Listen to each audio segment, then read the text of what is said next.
origin. She's also the ambassador for Palestine, journalist, writer, author in the United Kingdom. So welcome to Kolcatta, and all yours. Thank you.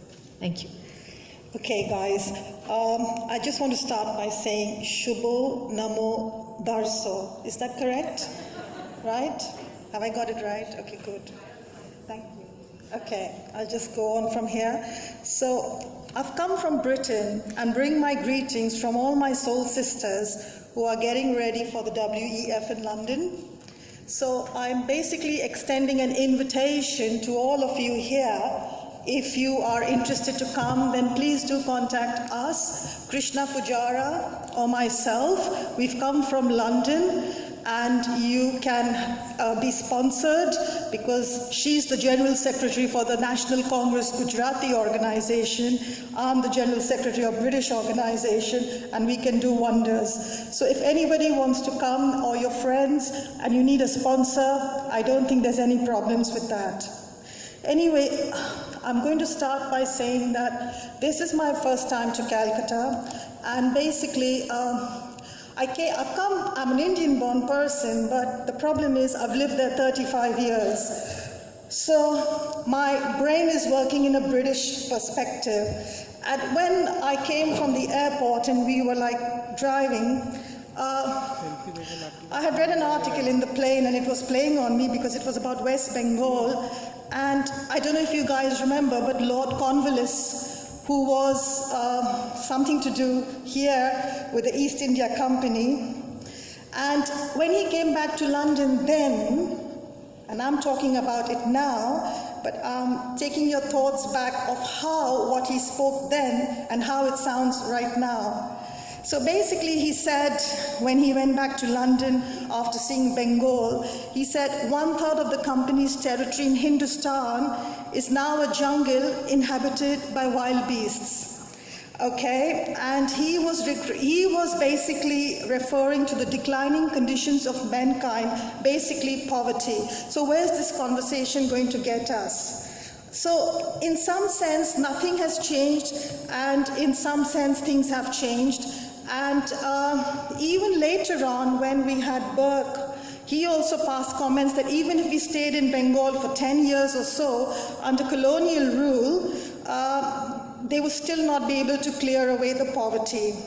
So now on that note, it was playing on my mind, and I came straight to the Marriott, this hotel, and I saw the Novo Rich, the language that was used by Burke, and now. So my point being that I love these people here, and they are all economically progressing, very hospitable and very charitable. I think that the interaction that the zamindars may have had with the British colonial Raj impacted the thoughts of those people who are basically the industrialists, and the same houses are still carrying on. So basically what I'm trying to say is that those same families and peoples who are practicing the legacy of alternative development is when you start to help women and poverty and all this kind of stuff, because it flows down from, is it the CEO Junjunwala and other people who are settled maybe in Calcutta. I'm not very familiar with this network because it's my first time, but I think you're getting my meaning of what I'm trying to say, I think. So basically, so that's what it is, and I was thinking about this, and I would like to investigate, if I get an opportunity, and meet these people to see how the support or how the development of eradicating poverty and helping women's issues is happening in this society, because it's not like the British system where we have a welfare state. What is happening here is that these people themselves are supporting the system, so it's kind of a different structure, but I think it is working, I think so. So anyway, the other reason why I'm here is because, and this I don't think is a lie, but the Howrah Bridge, I haven't seen it as yet, And I was told that my great forefathers had 10 designed... seconds. Oh my God, I haven't even started. I'm so sorry. Designed the bridge. So anyway, that's that. So I'm just going to move on very quickly. I think I need more than 10 seconds. Just 1.5 minutes. You can do it in the Q&A. You can do it in the I'll try, Q&A. okay. So basically, I'm starting now actually. So this was my message to highlight the dialogue about gender, and I came with the perspective of talking about the global north and the global south. Basically, the global north is Europe and women in USA.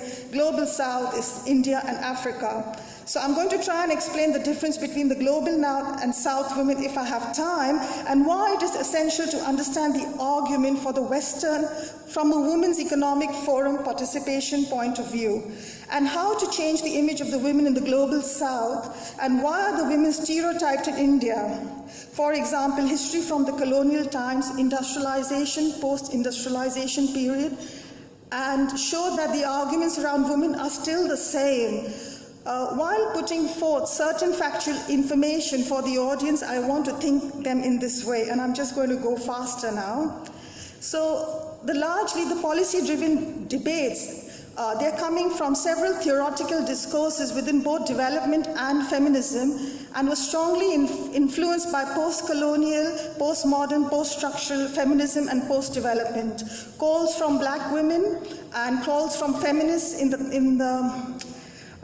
black feminists from North America and Europe to challenge the hegemony, which is the Western powers like Britain and US. Both demanded not only recognition of difference, but also challenge to the othering of the black, ethnic, and so-called third world women.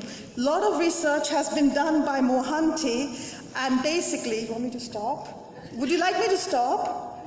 Actually, we have more speakers. We would love to hear you more, but during the Q&A, I'm so sorry. I'm so sorry. I have a very harsh role to play. I think I've mistimed this. I think I've mistimed my speech, so I'm just going to terminate it here. But I hope you think about the North and South women, and I hope you can understand, like, where we come from, what freedom means to us, and how it is over here, and how we can work together through the WEF forum to try and kind of level this process out, because in certain parts of the world there's more freedom and certain parts there's less freedom, so we should try and iron it out basically. So on that note, thank you. And I'm so sorry, please profuse apologies to the speakers and the audience in case you all want to hear more of them, but we just have to get on. Our next speaker is Ms. Shruti Poddar. She's an educationist, conservationist, musician, renowned healer with traditional methods of Shakti and Bij.